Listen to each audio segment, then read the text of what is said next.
Olá, pessoal. Vamos aqui para a nossa primeira aula do cursinho online que eu estou promovendo. Nós vamos falar de Mesopotâmia. Então, aqui nós vamos ter uma aula expositiva, breve. Eu não pretendo me alongar muito, nem me aprofundar demais. Eu vou pontuar os pontos, os aspectos essenciais do conteúdo referido que é a Mesopotâmia. E depois nós vamos resolver alguns exercícios, que é a coisa mais importante para você que deseja passar no vestibular. Eu vou pegar a minha aula aqui. Se você quiser ter acesso a mais algum material, deixa a mensagem aí nos comentários. E a gente pode conversar depois para ver como é que você pode ter acesso a esse material, ou eu posso passar algo mais específico para vocês. Então, estamos aqui com a aula sobre Mesopotâmia. A primeira aula aqui do nosso projeto de cursinho. E quando nós falamos de Mesopotâmia, nós temos a ideia de que foi uma grande civilização resplandecente, como vemos aqui na imagem, e realmente o foi. Claro, uma coisa básica, né? Mesopotamos, região entre rios, meso entre, potamos, rios, os dois grandes rios, o Tigre e o Eufrates. É claro que haviam outros afluentes e tudo mais, mas é essa região aqui que sempre foi disputada. Bem legal aqui no mapinha, aqui a África, o norte, o nordeste do Oriente Médio, ali na divisa com a Ásia, ao sul aqui da Europa Oriental, essa região da Mesopotâmia. Essa área, conjunto com a área do Egito Antigo, forma uma região chamada de crescente fértil, um aspecto geográfico. Por quê? Porque essa área teria o formato de uma lua crescente.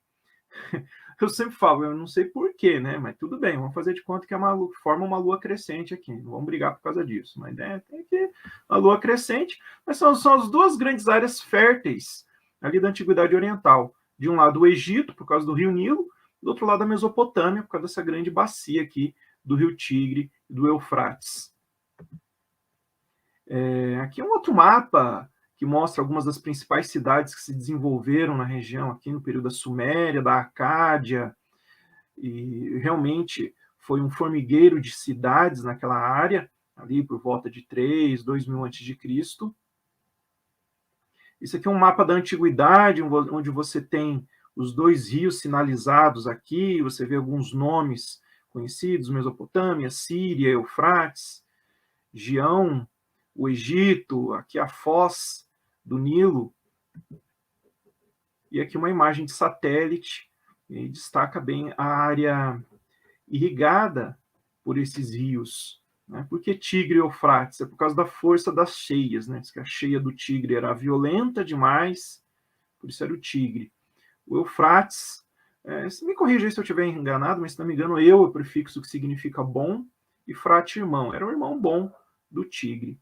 Então, é a região onde, primeiramente, o homem fincou raízes, aqui ruínas de residências desse período antigo. É considerado uma proto-civilização mesopotâmica os Ubaídas, que se desenvolveram por volta de 4.500 a 4.000 a.C., civilização pré-sumeriana. Isso cai em vestibular? Nunca vi. Nunca vi isso ser cobrado em vestibular. Aqui no norte do Paraná, que é de onde eu falo, eu nunca vi uma questão dessa, sobre Ubaídas, mas está aí a informação para você, tá? Caso isso venha a cair. Tá? São as primeiras grandes obras urbanas da civilização foram feitas por esses povos por conta do sistema de irrigação. Sim, o homem desenvolve a engenharia civil, vamos assim dizer, a partir dos sistemas de irrigação, da construção de barragens. É a partir daí que começa a se desenvolver as técnicas de engenharia que vão culminar nas técnicas de construção de palácios, zigurates e muralhas. Aqui nós temos um relevo de uma parede demonstrando a importância da agricultura. Então, muitas das obras de arte dos relevos, das paredes dos templos, dos castelos mesopotâmicos, faziam menção às águas dos rios, às plantas cultivadas, como era importante a agricultura. E é até hoje, né, gente? A agricultura é a atividade básica de uma civilização. Aqui nós temos uma tábua de barro com escritos proto-civilizatórios. Isso aqui ainda não é cuneiforme, mas você já vê que os homens primitivos, antes das civilizações, antes de se desenvolver a agricultura, já contavam. Então aqui você pode deduzir que eles estavam falando de trigo, estavam contando quantidades. Aqui você tem seis o quê? 6 sacos, 6 vasos, alguma coisa relacionada à produção agrícola. E aí uma teoria interessante, é a partir da contabilidade da produção agrícola que se desenvolve a escrita. Então, eu tenho que quantificar o que eu produzi no campo. E aí, para quantificar melhor essa produção do campo, você desenvolve um sistema mais preciso de notação, que vai vir a se tornar na escrita, na contabilidade, na matemática, assim por diante. Isso aqui é uma pintura que ficava em um templo, em um castelo, em um palácio, em um palácio. E aqui tem uma coisa curiosa, isso aqui é uma das primeiras representações de uma história visual contada para as pessoas. As pessoas entravam no palácio e viam esse desenho aqui, demonstrando que os mesopotâmicos já tinham incipiente não só a escrita, a agricultura, outras tecnologias, mas também a ideia de arte visual, de contar história através de representação gráfica, e um pouquinho de reflexão sobre arte. Então, eles foram os que desenvolveram a utilização do ferro, da roda, dos primeiros instrumentos de produção agrícola. Também foram os primeiros a desenvolver a tecelagem, daí o porquê deles produzirem linho para a produção de tecido. E aqui alguns achados arqueológicos demonstram uma certa complexidade dessa civilização. Acredito que esses achados aqui eram brinquedos, alguns talvez até pudessem ser ídolos. Uma das primeiras civilizações a utilizar moeda, aqui algumas moedas primitivas, aqui algumas moedas de bronze, com símbolos de animais. Os deuses mesopotâmicos eram zoomórficos, metade homem, metade animal, e aqui você tem a representação nas moedas, e as primeiras cidades da humanidade, aqui as ruínas do que seria Ur, com as primeiras grandes construções, junto com o Egito, é claro. Eu pretendo na próxima aula falar do Egito. Aqui você tem o zigurate, a ruína de um zigurate, as ruínas da cidade de Ur, aí o que sobrou da cidade de Ur, e aqui uma representação do que seria o formigueiro humano das cidades mesopotâmicas. Muita gente aglomerada, obviamente concentradas, onde havia a produção de alimentos e onde você tem o poder estatal, juntamente com o poder religioso, andavam sempre juntos. Era necessária essa aliança entre o místico e o repressor para poder manter esse povo todo controlado, fazendo com que eles trabalhassem para a produção, mas também para que eles ficassem calmos, não se rebelassem. Aqui seria mais alguns exemplos das grandes construções zigurates e de ruínas das cidades mesopotâmicas. E aqui o que teria sido a vida nessa região. É curioso uma reflexão que eu faço, você veja que era tudo meio emendado, né? Não havia um grande planejamento estatal e urbanístico, então a coisa era meio assim, cheio de vielas, sem muito planejamento. Pô, mas a casa não tem teto? Não tem precipitação, é deserto, então as casas eram abertas. Dizem alguns pesquisadores que as condições de vida do povo pobre dessa região elas são as mesmas que tinham as pessoas que viviam ali há 6.000 anos atrás. Não mudou muito. E também na Mesopotâmia você tinha uma das 7 maravilhas do mundo antigo, os jardins suspensos da Babilônia, e possivelmente onde também foi construída a Torre de Babel, acredite-se que teria sido o zigurate em homenagem ao deus Marduk. Só para comentar, subiu alto mesmo? Acredito que esse zigurate chegou a 90 metros. Deus mandou derrubar? Aí vai da sua crença, mas ele teria caído porque o adobe, o tijolo cozido que eles usavam para a construção não suportou o peso da própria construção. Seus deuses eram zoomórficos, como eu disse, aqui alguns exemplos. E a primeira grande civilização que nós temos de fato é a Suméria, que vai de 3.500 a.C. e resiste até 2.550 a.C., uma duração de 950 anos, a civilização mais longa, tá? Lembrando que o termo sumério não era utilizado por eles, é um exonômio, perdão, é uma palavra imposta, externa, usada para se referir aos sumérios. Eles, quem chamou esse povo de sumério foram os acádios. Os sumérios se chamavam de Sagigaga, povo das cabeças negras. Tá? Também eram chamados de povo de Sumer, ou semitas, descendentes de Sem, filho de Noé. Aí aquela história bíblica. E também é acreditado a eles algumas invenções cruciais, como a escrita, aqui uma das mais antigas peças de argila com notação. Você poderia perguntar, o que é isso aqui? É uma língua? Possivelmente, isso aqui representa um horário, o curso do sol e o meio. Né? Sempre quando tem X, está representando as 4 estações do ano, trânsito do sol. Sempre isso que o X acaba representando, a cruz. Aqui, como eu já disse, a invenção da escrita, aqui um rolo de escrita cuneiforme, que é isso aqui que estava no rolo. Aqui uma tábua de escrita cuneiforme, escrita em forma de cunha. Tem de monte isso daí lá, aqui só para a gente ver. Isso aqui seria um recado, né? Dá para carregar no bolso. A escrita grafada aqui nessa peça de barro. E aqui o porquê do cunha. Esses são símbolos em forma de cunha. É só para você ter uma ideia que a evolução dos signos até chegar nas letras modernas, aqui a cabeça do boi, se não me engano, o boi era Apis, né? Daí talvez teria virado A. Água, se não me engano, dizia-se Man, daí teria se tornado a letra M, mas também tem a ver com o símbolo das ondinhas e tudo mais.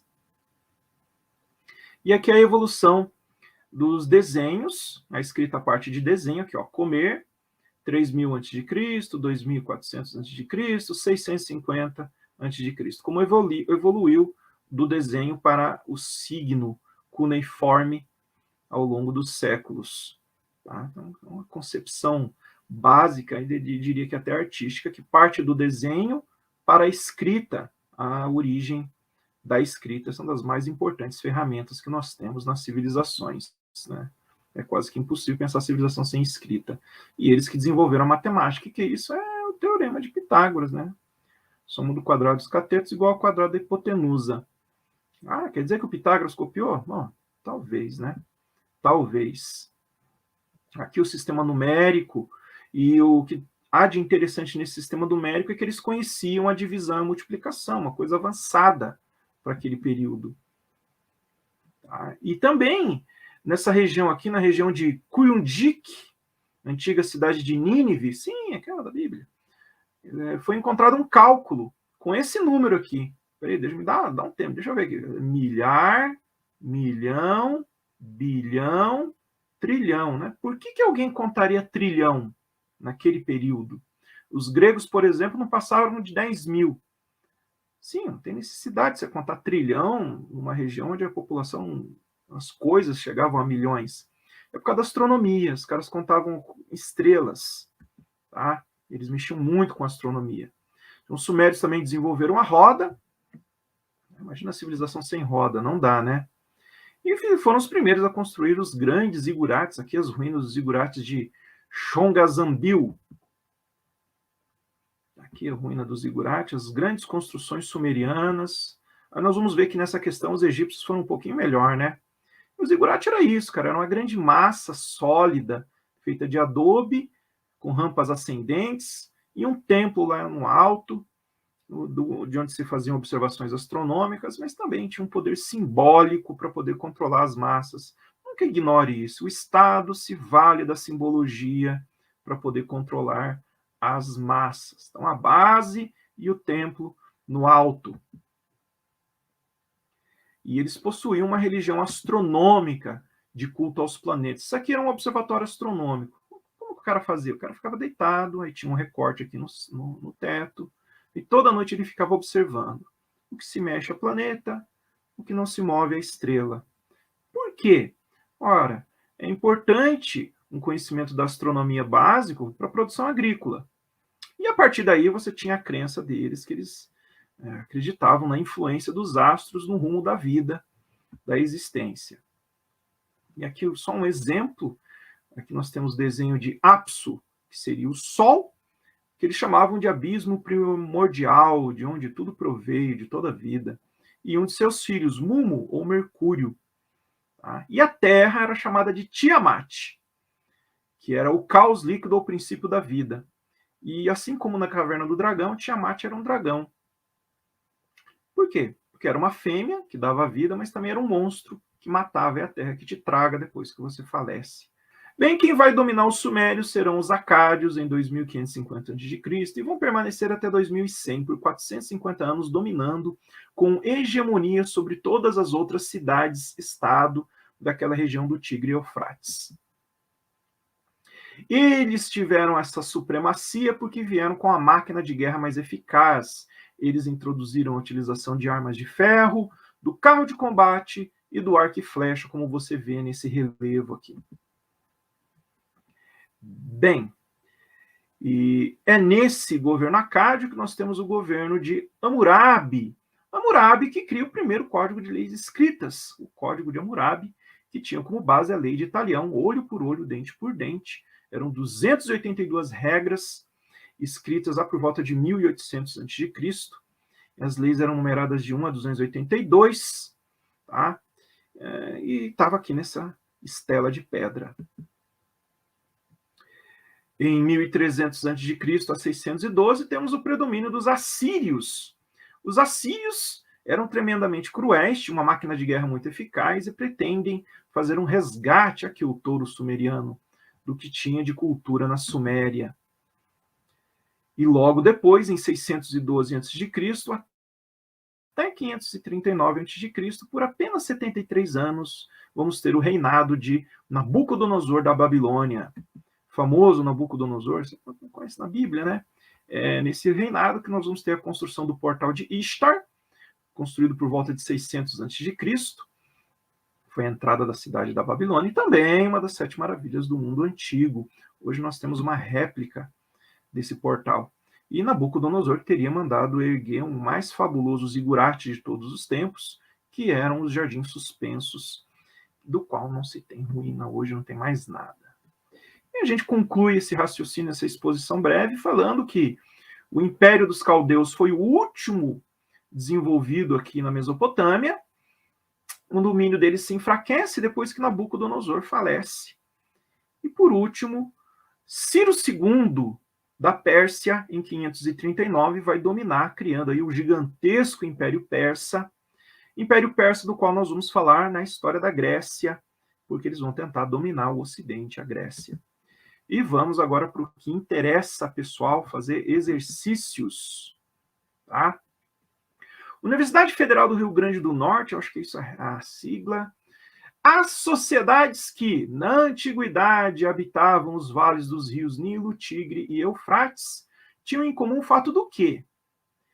Terem desenvolvido um intenso comércio marítimo que favoreceu a constituição de grandes civilizações hidráulicas. Serem povos orientais que formaram diversas cidades-estado, as quais organizavam e controlavam a produção de cereais, haverem possibilitado a formação do Estado a partir da produção de excedentes, da necessidade de controle hidráulico e da diferenciação social, ou de possuírem, baseados na prestação de serviço dos camponeses, imensos exércitos que viabilizaram a formação de grandes impérios militares. Pessoal, a letra correta é a C. Que questão difícil, né? Parece que tudo está certo, mas vamos lá.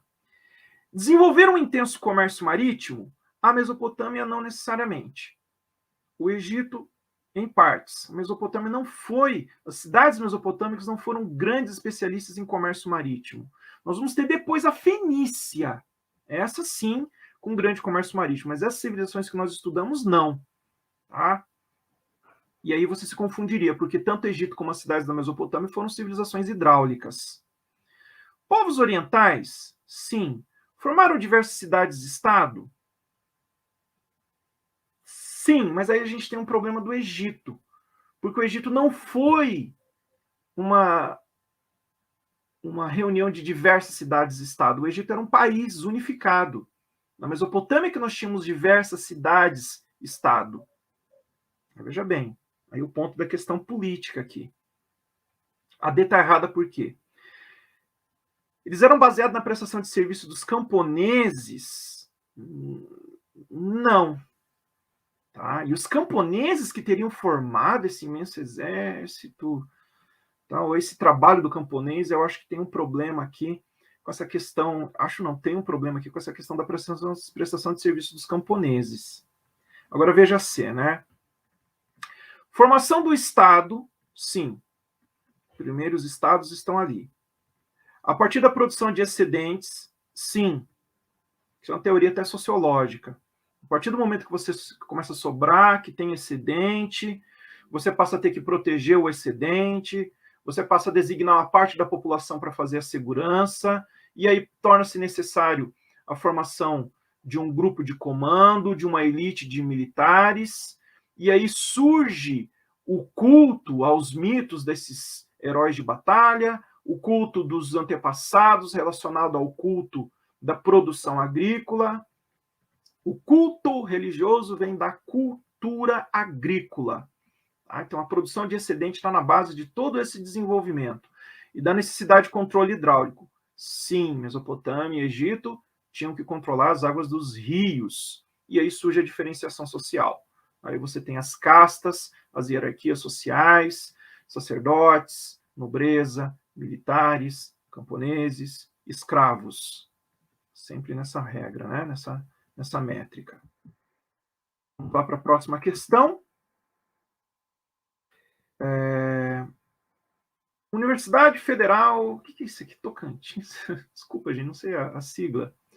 As civilizações da Antiguidade Oriental, particularmente a egípcia e a mesopotâmica, desenvolveram o quê?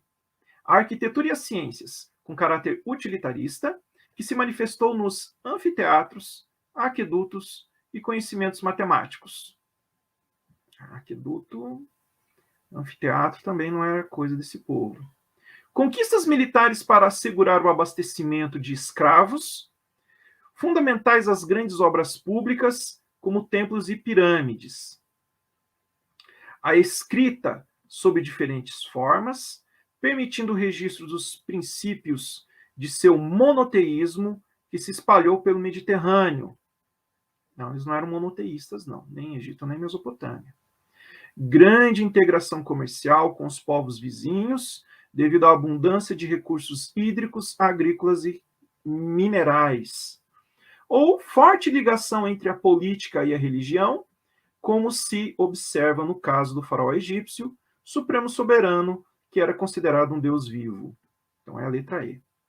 Bom, é uma coisa que eu queria comentar que marcou essa questão aqui, é esse aspecto aqui, pessoal. O politeísmo. Toda sociedade que vem de uma formação de um grupo, de uma elite militar, ela tende a ser monoteísta, porque esses vários deuses são resultado do culto desses heróis de guerra, tá? E do culto das forças da natureza. Aí você mescla a figura humana do antepassado herói de guerra com a força da natureza. Aqui, eu diria para vocês que nós temos um problema. Era utilitarista? Era. Mas você pega, por exemplo, uma pirâmide, não é nem um pouco utilitarista. Você está falando de Egito aqui também. O zigurate tinha uma utilidade. Tinha uma utilidade ritualística. E aqui está falando de anfiteatro, eles não eram um povo de ter anfiteatro. E os aquedutos principais eram os aquedutos romanos. Apesar que eles faziam canais também. Tá, vamos deixar aí. Tá, mas é a alternativa para te confundir. Conquistas militares para assegurar o abastecimento de escravos. Roma fazia muito isso, né? Mas eles também. Fundamentais às grandes obras públicas, como templos e pirâmides.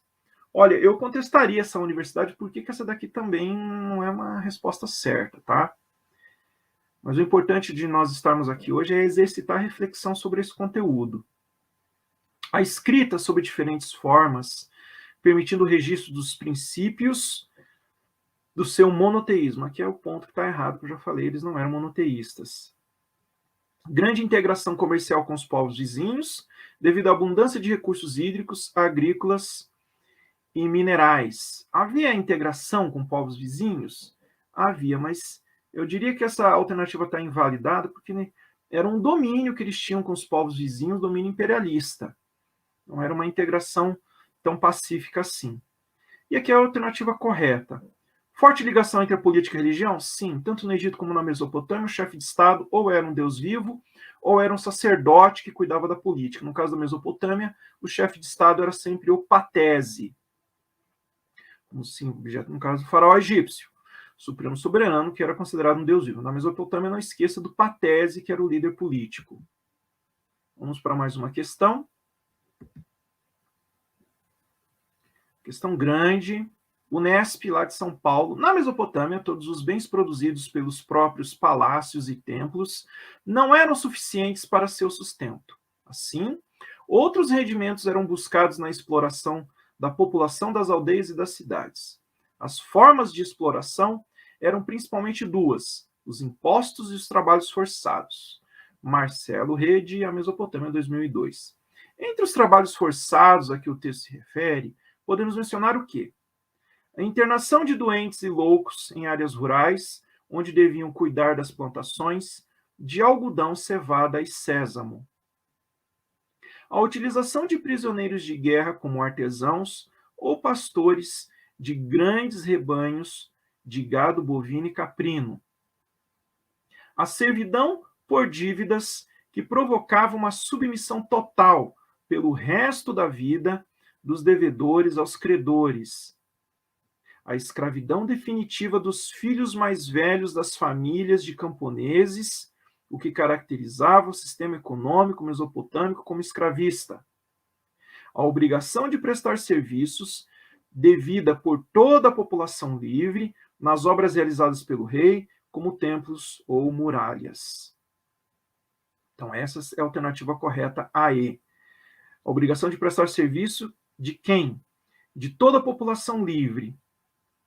População livre, professor, tinha escravos? Tinha, mas a gente tem que lembrar que o sistema econômico da Mesopotâmia era o sistema de modo de produção asiático, onde você tinha uma mão de obra compulsória, não necessariamente escrava. A maior parte da mão de obra era essa mão de obra livre e compulsória. O indivíduo era súdito do soberano e devia esse trabalho por ele, pela graça de viver ali naquela região.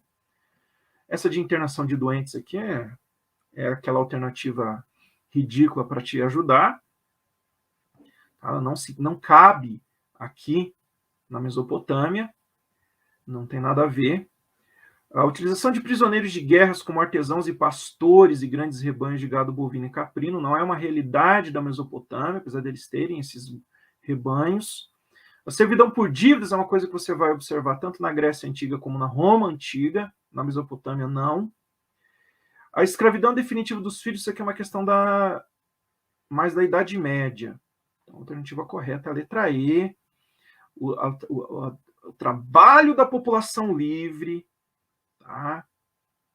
De forma compulsória, modo de produção asiático. Vamos para mais uma questão aqui, pessoal.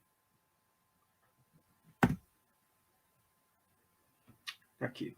Universidade Federal do Ceará. Então, vamos lá. Esse modelo de questão aqui cai muito na Universidade Estadual de Londrina. Leia com atenção as afirmativas a seguir sobre as condições sociais, políticas e econômicas da Mesopotâmia. 1. As condições ecológicas explicam por que a agricultura de irrigação era praticamente através de uma organização individualista. 2. Na economia da Baixa Mesopotâmia, a fome e as crises de subsistência eram frequentes, causadas pela irregularidade das cheias e também das guerras. 3. Na Suméria, os templos e zigurates foram construídos graças à riqueza que os sacerdotes administravam à custa do trabalho de grande parte da população. 4. A presença dos rios Tigre e Eufrates possibilitou o desenvolvimento da agricultura e da pecuária, e também a formação do primeiro reino unificado da história. Quais são as alternativas corretas? A 2. Na economia da Baixa Mesopotâmia, a fome e as crises de subsistência eram frequentes, causadas pela irregularidade das cheias e também das guerras. E a 3. Na Suméria, os templos dos zigurates foram construídos graças à riqueza que os sacerdotes administravam, à custa do trabalho de grande parte da população. O que tem de errado na 1? Organização individualista. Não. Modo de produção asiático, trabalho coletivo, compulsório de toda a civilização. Inclusive é uma questão até sociológica, né, de que nesse período não havia muito bem o conceito de indivíduo. Era tudo massificado, era uma sociedade coletivista. Tá? Por que a 4 está errada? Formação do primeiro reino unificado. Ó, quando a gente fala de Estado Nacional unificado é Portugal, né, cara?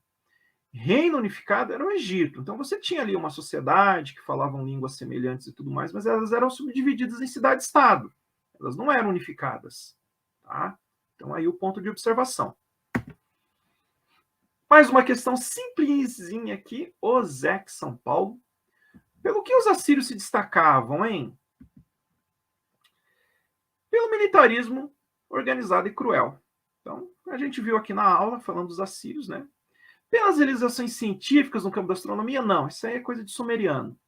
Pelo notável intercâmbio comercial realizado com os fenícios, não.